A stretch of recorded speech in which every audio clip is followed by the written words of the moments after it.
why can one person work so hard and not get anywhere or not get any traction, and another person just be in this like kind of flow and everything works out for them? I'm Heather Grish, and this is the Wisdom of the Body podcast. This podcast explores the idea of body intelligence as the real key to learning the knowledge of life, or what we call Ayurveda in the ancient language of Sanskrit. We do that by connecting with today's creative leaders and experts who will help you listen to your body, trust your gut, and live in deeper harmony with nature. Come join me as we unlock the golden door to clear, direct perception and become very deep listeners. You can find the Wisdom of the Body podcast on Apple, Spotify, and Stitcher. You can also follow us by joining my email at heathergrish.com or on Instagram at heathergrish. I know you're going to love this podcast, so take a second right now to subscribe. Today, I'm here with Michelle Oravitz, who is an acupuncturist specializing in fertility health. She's also an Ayurvedic practitioner and a certified hypnotherapist. She was inspired to change her career from architecture to acupuncture after having her own reproductive imbalances solved by her acupuncturist. Her method of treatment encompasses not only herbs and acupuncture, but also incorporates diet, supplements, essential oils, and most importantly, how the mind influences conception. She helps women and couples both online as well as in person, and is the host of a great podcast specializing in fertility, the Wholesome Fertility Podcast. Michelle, thank you for joining us today. I'm so excited to have you. I'm so excited to be here. Thank you so much for having me, Heather. We've known each other for, maybe almost 2 years now. Yes. Yeah, this is long overdue, this interview. Totally. Well, I mean, not totally, but I'm saying like everything happens in its divine timing, right? Oh my gosh. I've never studied acupuncture. I think I had one acupuncturist. So I had David Crow, who studied Chinese medicine on a while ago. So I'm really excited to dive into Chinese medicine with you today too, because that's something I've not studied. And, it's interesting when you think about fertility, it feels like there are kind of a couple things that women seem to do in the modern world when they're thinking about conceiving a child. The first is take a prenatal vitamin, right? Right. And then the second is, well, obviously get a partner if that's the route you're going to. Get a partner, take your prenatal vitamin, and then if that fails, then go to acupuncture. Right. I'm always the last. Every so often people will come to me in the beginning, like if they want to prepare themselves. Very few. And I'm like very excited when people think about doing it before even trying. But most of the time, I'm like the last resort. I don't think you're last. I think Ayurveda's last. Maybe. No, maybe something like Tibetan medicine or right, I actually know some people that were doing mushrooms for their fertility. I heard about that. Oh, yeah. Really? Yeah, I actually know a couple people who were experimenting with that. What kind of mushrooms? Psilocybin, magic mushrooms. Yep. Oh, really? I never heard of that. Yeah, I hadn't either, but people will do all kinds of things to reconnect with their fertility, right? This is true. Totally. But so how does acupuncture work in general? And then how does it work for fertility? So the best way I can describe acupuncture is if you think about a circuit. So we're kind of this circuit of energy.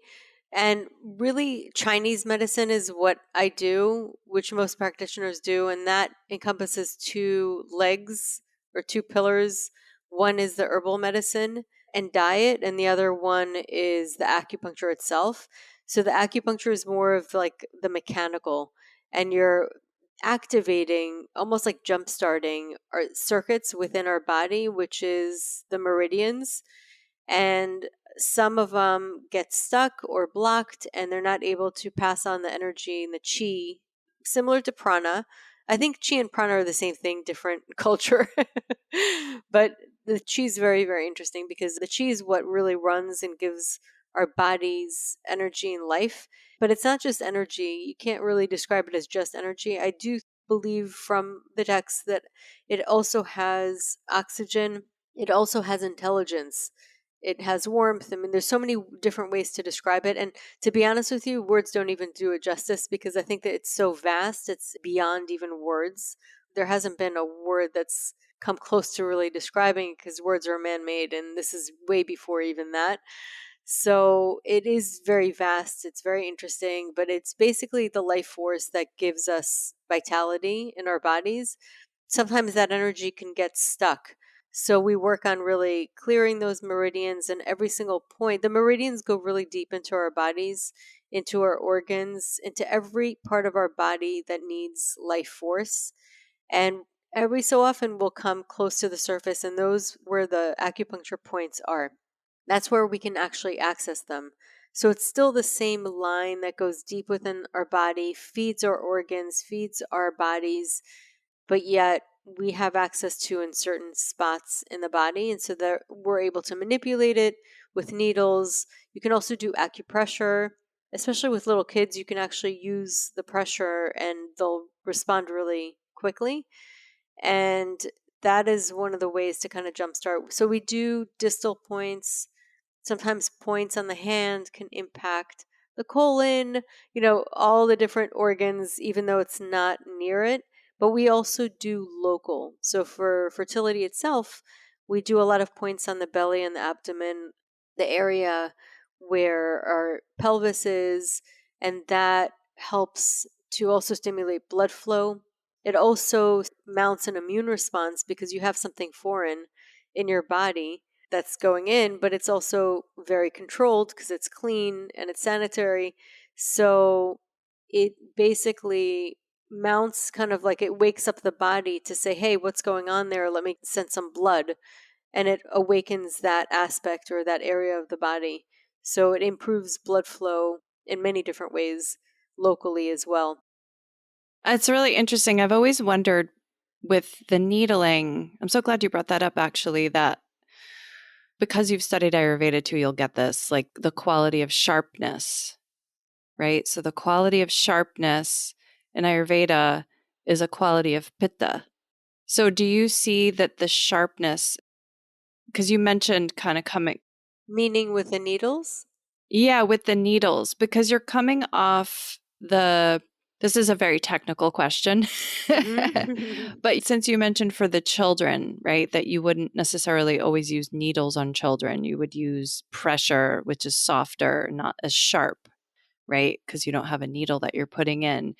So it sounds like the purpose of the needles obviously is to move prana and chi, but it's also to move blood Mm-hmm. as Yes. well, Mm-hmm. right? And that sharpness, I guess, do you think that the sharpness of the needles creates more of a response than the pressure, for example? I never thought of it really as the sharpness per se. It's the actually having something inside your body that uses a conductive material. Mm. So it also conducts your own chi as a practitioner. So I really do believe that your chi, I remember one of my teachers always used to tell us, work on your chi, meditate, really work on getting your own energy because your energy transmits into the patient. One of the things that drove me crazy was during COVID, I did a lot of things obviously to protect. We obviously still have the mask, but one of the things that I did was also gloves because at the time when it first started, we didn't know like how it transmits. We were worried about like sanitizing extra on surfaces. So the gloves really stop that transmission. It was one of the things that I didn't like about that time because I was like, I wanted to use my bare hands also to have more control of the needle, but also the transmission of energy from practitioner to patient is really holding the needle with your bare hands and transmitting that energy. And it's a metal, so it goes directly into the patient. That's really beautiful. Yeah, that makes a lot of sense. And yeah, acupuncture hurts like a bitch sometimes. It can, but not always. Not always. And it also depends on the needles the practitioner uses. It also depends on the hands of the practitioner. Some of them are a little more smooth. It also depends on the resistance of the patient as well. Because I notice some patients are just like, in general, they feel more safe, and some are a little more, they're scared of needles or they don't feel comfortable with needles, and that'll make a difference in the way they tense their body. And tension or like constriction will always cause pain because there's a resistance there. Yeah, for sure. And resistance being created at a very subtle level as well. Yeah. It's not like you're contracting your bicep. It's not always conscious. Yeah. It's like the skin creating an armor. Right. Like literally. And so then you have to like, it fights through more to get in. Yeah. And it's interesting because I would imagine it's a very subtle thing, but to become aware of that mechanism in your body and that it's happening, that those moments when you're gripping, Mm-hmm. I was just having a conversation with somebody yesterday and I was really challenging them in a conversation and I could feel that armor going up Mm-hmm. Yeah. on them, their breathing change and everything. And I was like, wow. And they probably don't even know that that armor is going up in that moment. And it's such a great opportunity to be able to give somebody the ability to study that in Mm-hmm. themselves and that ability to let go. Thanks for explaining that. I've actually not had a lot of acupuncture. And, we studied Marma in Ayurveda, which I'll ask you this later, actually, because I want to go a little bit deeper into your background here. But I'd love to later find out how you think that acupuncture points in Chinese medicine and Ayurveda are different. Actually, I'll be honest because I have not studied in depth the Marma points and I don't practice Ayurveda. I studied it a while ago, but I practice more acupuncture. So that has become more my forefront. But I should go back and look because I'd be curious to see if there are relations with the Marma points. Well, it all gets very confusing, I think, because in yoga, you've got the nadis. Hmm. In Ayurveda, you've got the Marma points. In Chinese medicine, you've got the meridians. Hmm. And then we also know there are nerves. There's a whole, Right. there are all these things that kind of seem a little bit similar to us. And then there's this other thing in Ayurveda called granthis, which are like knots. Hmm. Actually, that's more of a yoga from the yoga lineages. And then there's chakras too. Yeah. But I think maybe, there are people who've compared them, I know, but even just having one way to look at the subtle parts of your body is super important. Obviously, like learning about the organs and the gross anatomy too is super important. But I just think it's really cool that people can tap in a little bit more subtly to their bodies. And you experience this big transformation in your life from Chinese medicine. And it sounds like you were having, much like many women growing up, they, have some sort of period issue and they have to go on the pill to fix that, like their doctor puts them on it. It sounds like you were one of the people that experienced that and that somehow your Chinese medicine path had helped that. Can you talk a little bit about that journey for you? Yeah, absolutely. I'd be happy to. It was many years of really just not knowing my body, not really learning about it, going to the only option at the time that I had, and really I think a lot of people have, is just going to the gynecologist or the OB to find out like what people can do in order to fix their period problems. I had really bad cramps, I had acne, I had bloating around my period, I had 3 month cycles. So I wouldn't get my period for 3 months at a time. And it was very, very irregular. I also had a lot of stress and emotional ups and downs. It impacted like pretty much your programmers. If they're out of whack, you're going to feel it in every way of your life. And it impacted me in every way. And I really did feel like I didn't have a lot of control over like my mind, my life. And when I finally did get to the point, I think it was like I was going through this for 12 years, basically 12 years of my life, and would go on and off the pill because that was the only solution that I was given is the birth control pill. So from around 17 up until 25, I was on and off, but intuitively I knew that it wasn't an answer. Even when I first was given the birth control pill, I asked the doctor, "Why are you giving me the birth control pill?" And he said, "If you take this and then come off it, at the end of every month, you're going to get your period." And I said, "But that's not gonna fix like what I have if I get off of it, correct? And he said, no, if you get off of it, you're gonna go back to what you are now. And I'm like, well, how does that make sense? It just made no sense. Even when I was younger, I didn't need to know much about anything to know that it didn't make sense, because I really literally thought I was going to go to the doctor with a solution. So I remember that just never making sense. And also, my grandmother, I think, did influence me. She used to tell me about how she didn't love pills. And she said, everything that you need, really, all the medicine you need is grown from the earth. And that food is medicine, food is going to keep you healthy, pills are not great for your body. So maybe that was part of it that kind of stuck in my mind, but I gave myself breaks from the birth control pill every so often. I also didn't feel 100% great with it. I felt like I was retaining more water, like I felt the symptoms. So I would get off and then I'd come back on and then I'd get off. So I never stuck with it, whereas sometimes I see patients that have like been on it nonstop for like 10 or more years. It was just something told me not to just consistently do it. So I took breaks. And then at 25, I remember traveling to Europe backpacking, and I went for a couple of months. The whole time I was away, I didn't get my period. And I remember thinking, obviously I never thought about my fertility. I was young. It was like not a time where my mind was even there. Like, but I thought to myself, this isn't normal. Like, I really should be getting my period every month. And something kind of like really pushed me and shook me to look into something. So I remember coming home and telling my mom, like, I've got to like look into this. I mean, I'm not getting any solutions from doctors. So she said, you know what? Somebody had just told me about a good acupuncturist. And why don't we go and try it out? It turned out he actually was from China. He studied in China, but in China, they learned both Western and Eastern. He actually specialized in gynecology. And I remember him sitting me down. He was the sweetest guy. He was just a little Buddha. Like, he's the sweetest, sweetest guy. And he said a woman's period, a woman's menstrual cycle is really important. It's really important for your overall health.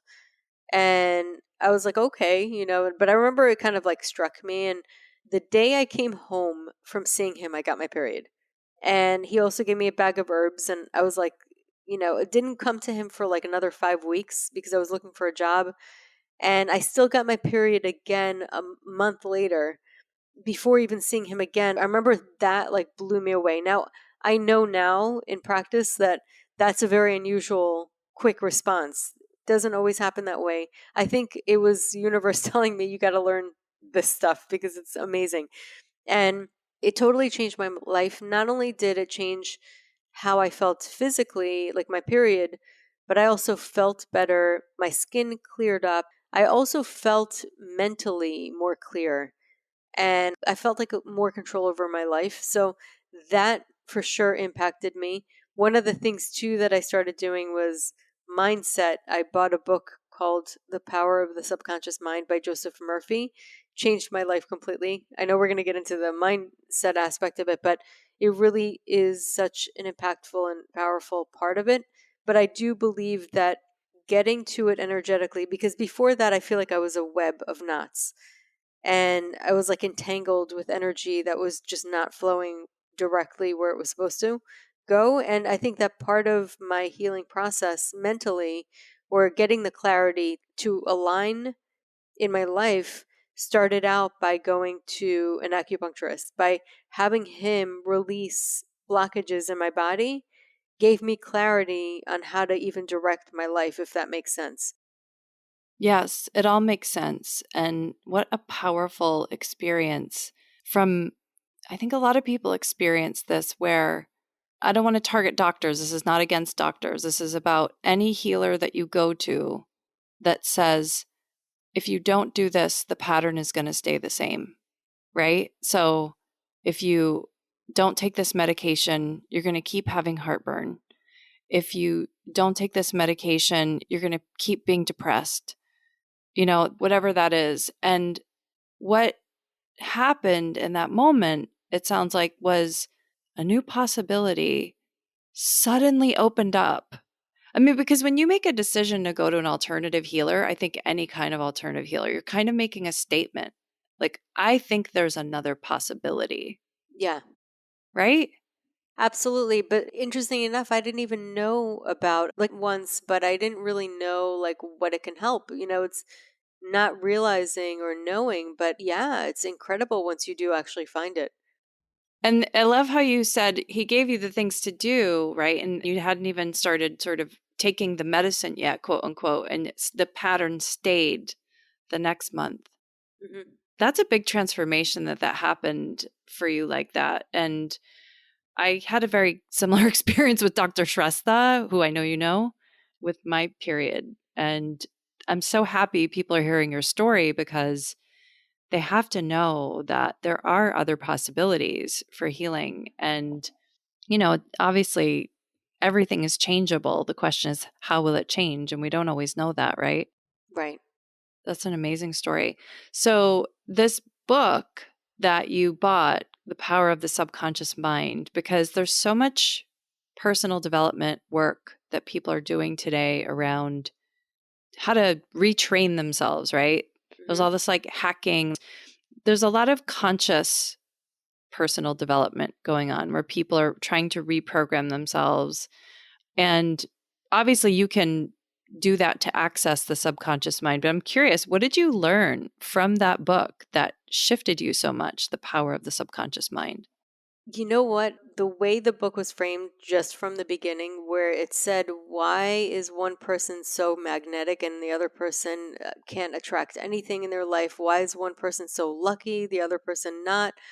Why can one person work so hard and not get anywhere or not get any traction, and another person just be in this like kind of flow and everything works out for them?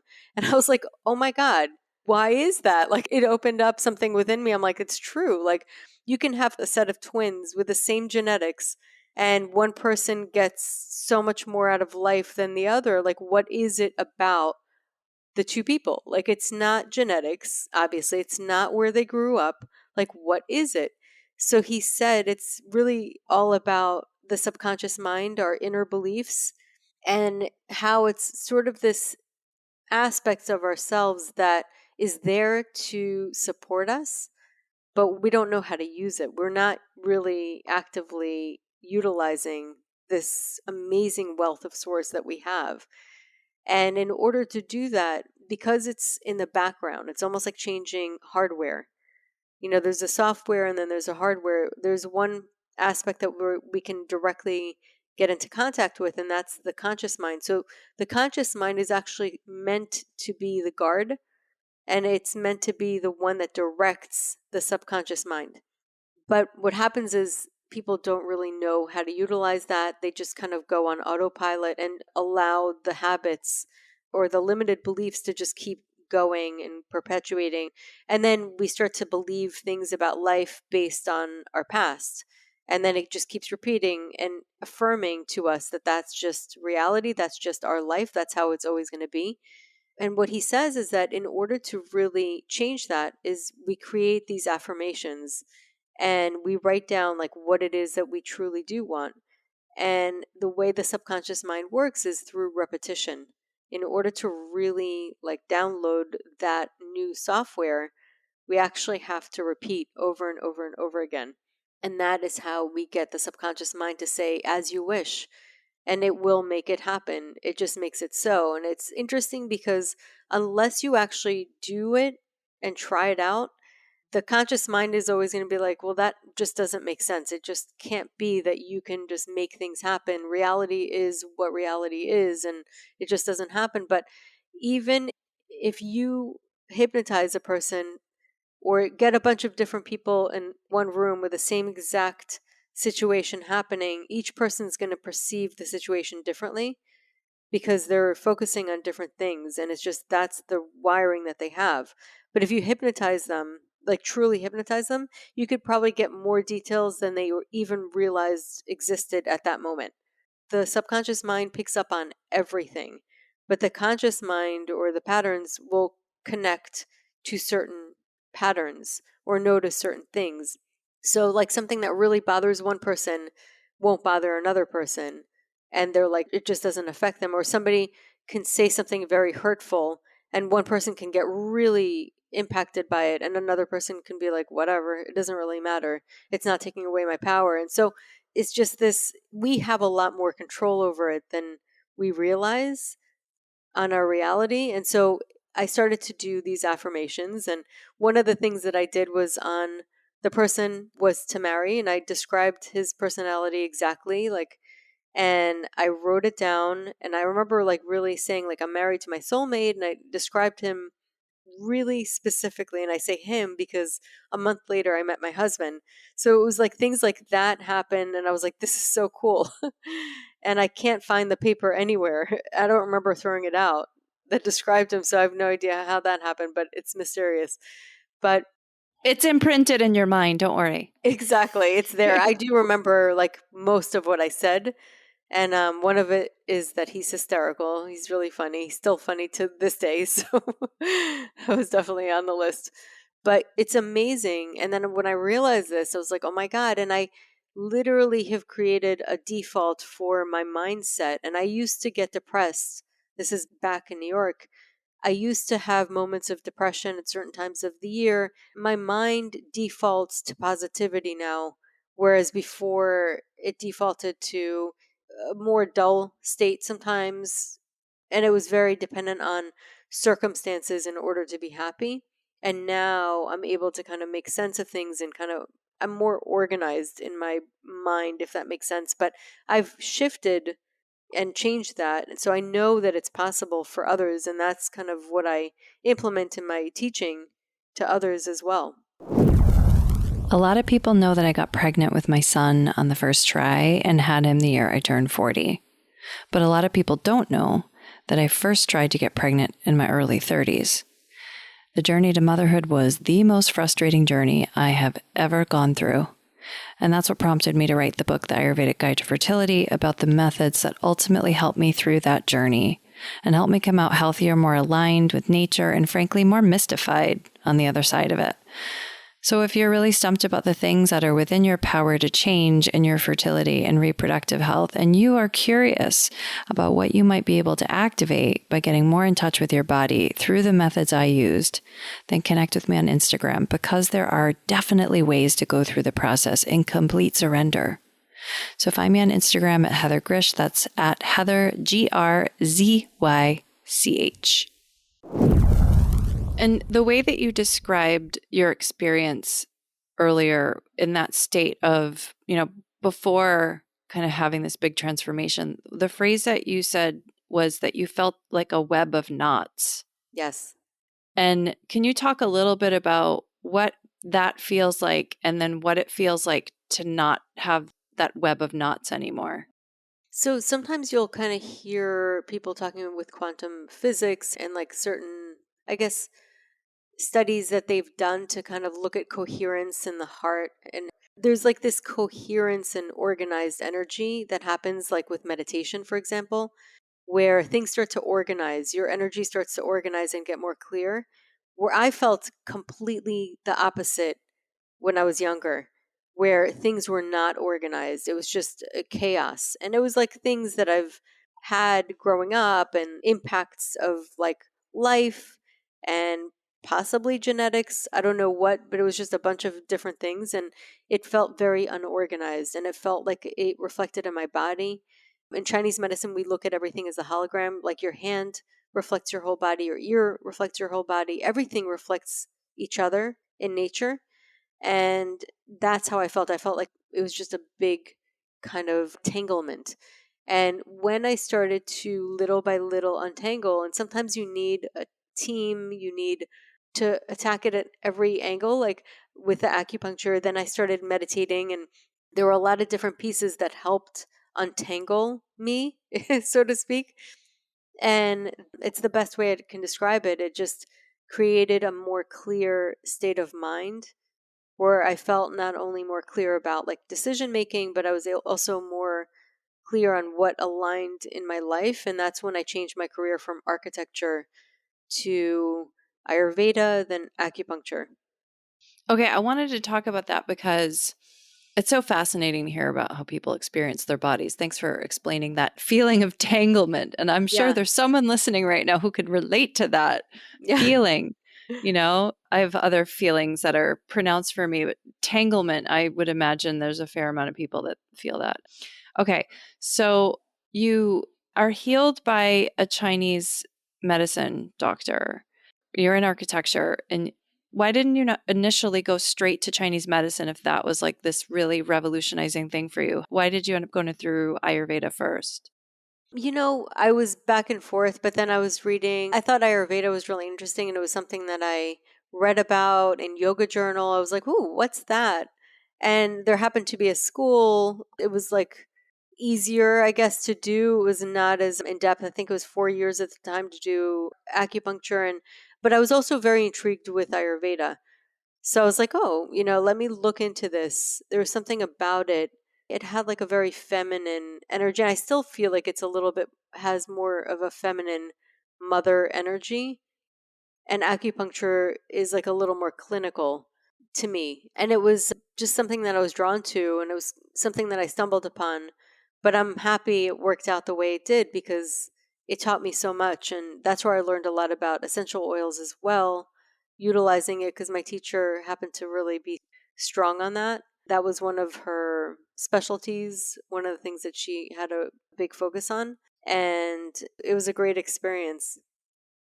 That's super cool. Yeah, because did you grow up in Florida? Is that where you? No, I grew up in New York.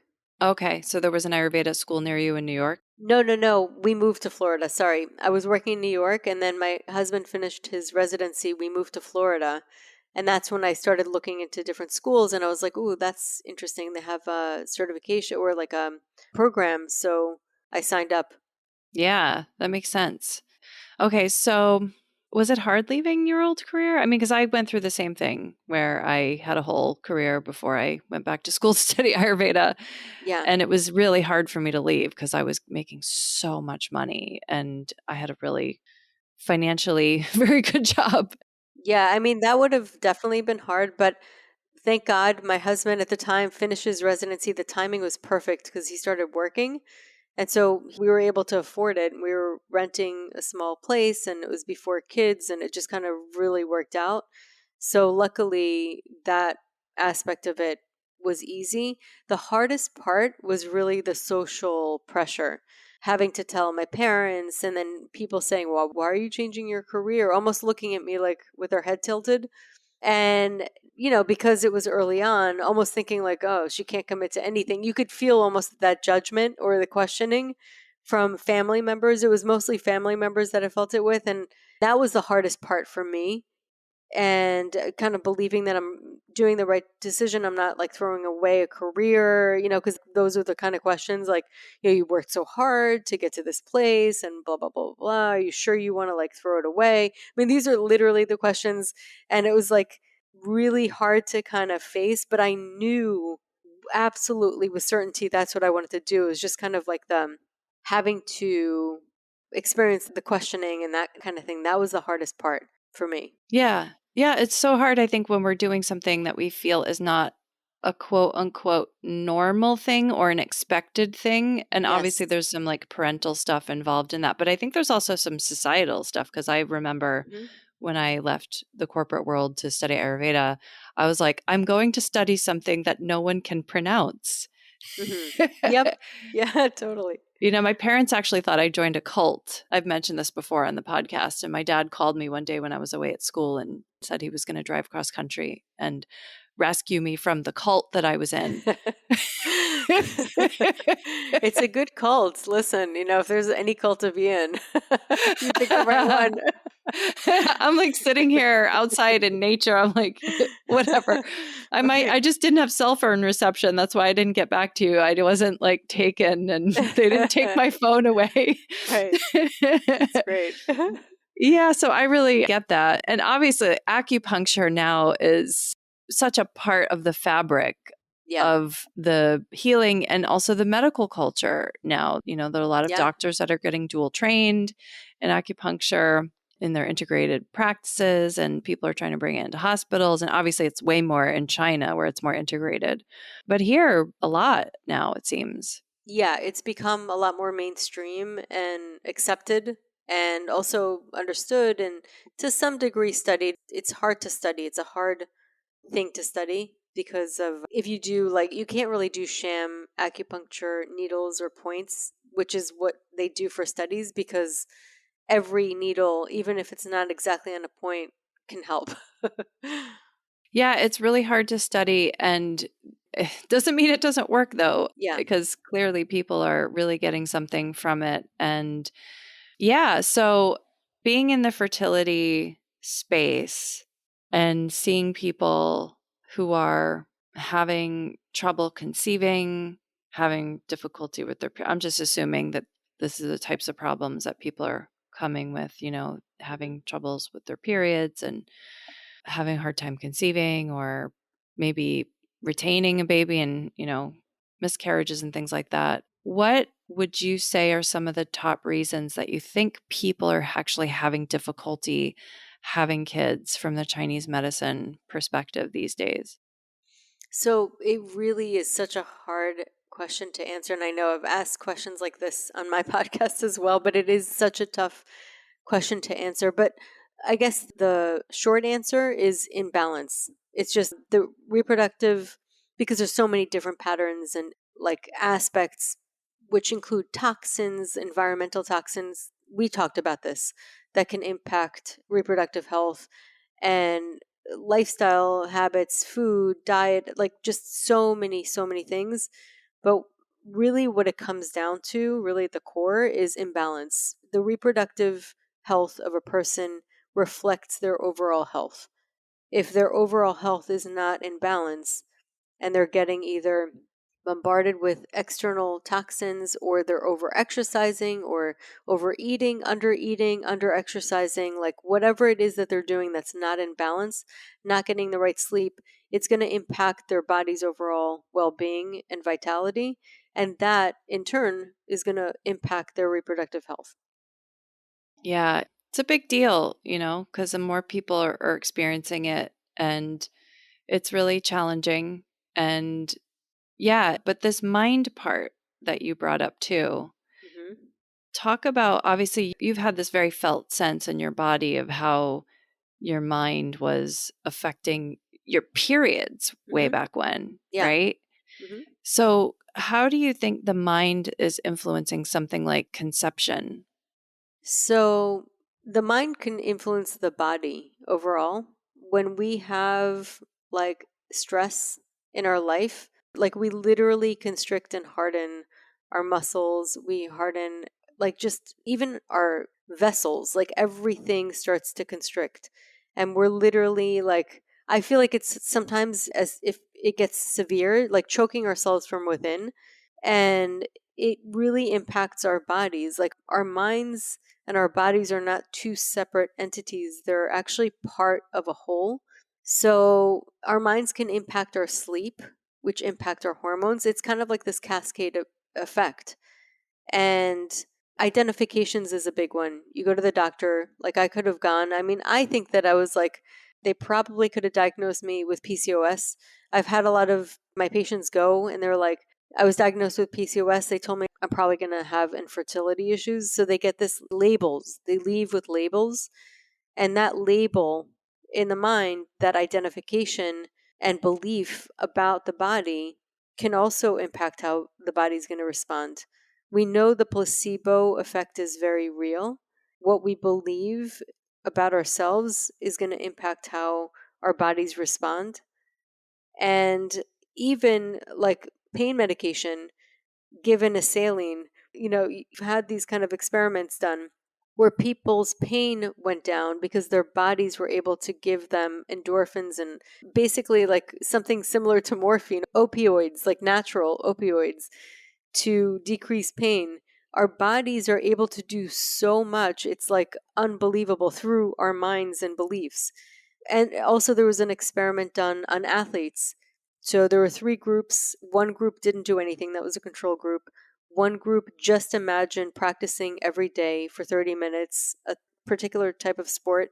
And then one group did practice every day for 30 minutes. And you would think that practicing also gets the body in shape. But what's crazy is that after 30 days, the one group that did nothing physically, just imagined practicing, did a percent less better like meaning 29% versus 30% better, which is 30% was the group that actually practiced. To think that they didn't even physically get their bodies in shape and they still were like 29% better than like the control group that did nothing is insane. And it just shows, and this is a real study, it just shows how powerful our minds are, and our minds can guide our bodies. So it's not so much just fertility, it's like everything. It's health, it's being able to increase vitality overall through our minds. And also, when we de-stress, we know that meditation can impact our bodies, could lower blood pressure. It actually has a physical effect. And one of the reasons is because we get to the state of parasympathetic rest and digest, where we allow our bodies to process, to heal, to rest better, to sleep better, to get into deeper sleep states. So it's like such a huge, I guess, umbrella of how the mind can impact. But those are just really some examples, but there's so much more than that. Yeah, I mean, the part that you're bringing up about the athletes, that's Mm-hmm. what Michael Jordan used to do. He's very well known for sitting and imagining doing free throws Mm-hmm. or imagining, all the shots that he'd be doing in the basketball game. And he was one of the greatest basketball players ever. Yep. And it's crazy, to think that you could do something like that with your body. And that's why it's so important. One of the things I really believe is that people need to choose their healer. Mm-hmm. Right. And I don't know about you, but sometimes, for example, when you get someone referred to you Mm-hmm. as a healer, and, like I had an example recently where a husband wanted me to work with the wife, Mm-hmm. and he referred, had a consultation with him, and then he referred the wife. They both really wanted help, but he was so much more into Ayurveda than she was. Mm-hmm. And he really believed it was going to help, but she wasn't there yet, Yep. And that belief that something is going to help you, if you believe something is going to help you, Mm-hmm. you got to go for it. Exactly. Exactly. And Yeah. everybody has a different, like, it's almost like a love language. I call it a healing language. Some people do better with Western medicine. They just feel like it's more legit and their mind is like much more like open to it. So they'll just do better. They feel better going to a doctor, like an MD, Yeah. and they will not get anything. They'll like resist or question everything from alternative medicine. And that completely blocks them to any healing, really, because they're not on board. And then there are people like me who don't like help from anyone. No. Well, there's everything, right? Oh, I'm working on that. Yeah. No, I think I struggled with that more, but I want a lot of help now. I think you need a vacation. Listen, you have a lot going on, right? I think sometimes that helps too. I've been doing so much technical stuff lately. I literally the other night I was trying to set up a new iPhone that I received for Christmas. Mm-hmm. Oh, forget it. I just started crying. I said, I can't, I have no more capacity Yeah, it's for, so I overwhelming. just don't. I was like, I need help. I need your help. I was like crying. But yeah, just own it. Own it when you need that help. Oh, totally. Yeah. Well, we didn't get to talk about, I know that you're a very serious painter and your paintings are really, really Aw, cool. thank you. Yeah. I think I've shared at least once or twice on Instagram some of your art. I want to share some again. It's just so cool. Oh, thank you. Yeah. And how did that love start for you? And do you actually find time to do it, being a mom of 2 kids and having a family and a business and all that? I do sometimes. Sometimes it gets put on the back burner, but I do sometimes, and it's therapy for me. And it's how did it start? It started since I was able to hold a pen or a pencil. I was always interested in art. It was just one of the ways that I always express myself. And I do feel that it actually connects with fertility because it's conception on the level of the mind, the creativity, versus because physical creativity is fertility. So you're working kind of with that same energy, that Shakti, the female, feminine energy. And I tend to always paint women. It's just something that I'm like drawn to and I feel like it's channeled. So sometimes it comes very strongly, like, oh my God, I have to do it.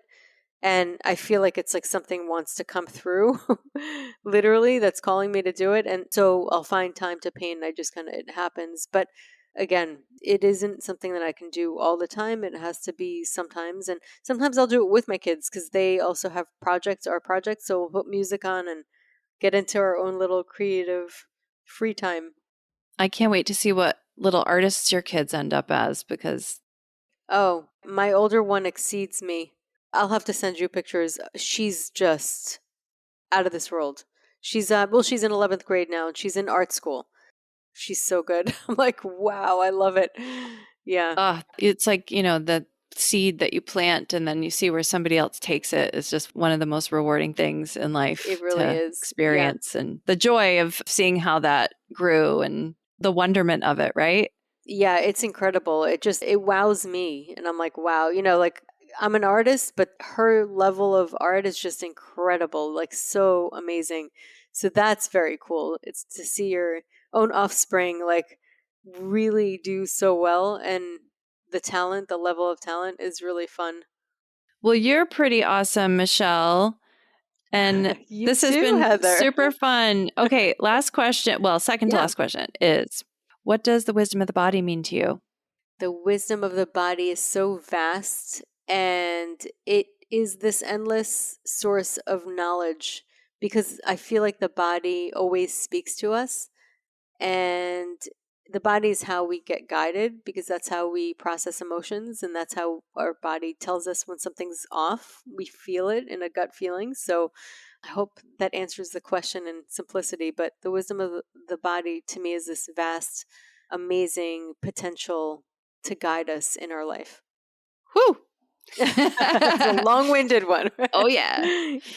Awesome. Okay. So, how can people get in touch with you if they want to learn more about your work, your practice, and connecting? So, the best way to find me is through my website, which is michelleoravitz.com.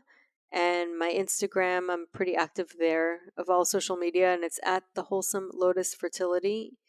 And I have two podcasts. One is fertility, and the other one is about conceiving your divine purpose, which is kind of like another love of mine. And you can find all of those on my website. And thank you, Heather, for having me. I'm so happy that we did this, and I want to connect with you again soon. Thank you so much, Heather. Thank you for tuning in and dropping in with us today. Don't forget to subscribe, rate, and review this podcast. I really want to hear your feedback. To learn more about my work, visit heathergrish.com. That's Heather, GRZYCH.com. And meet me here next time on The Wisdom of the Body.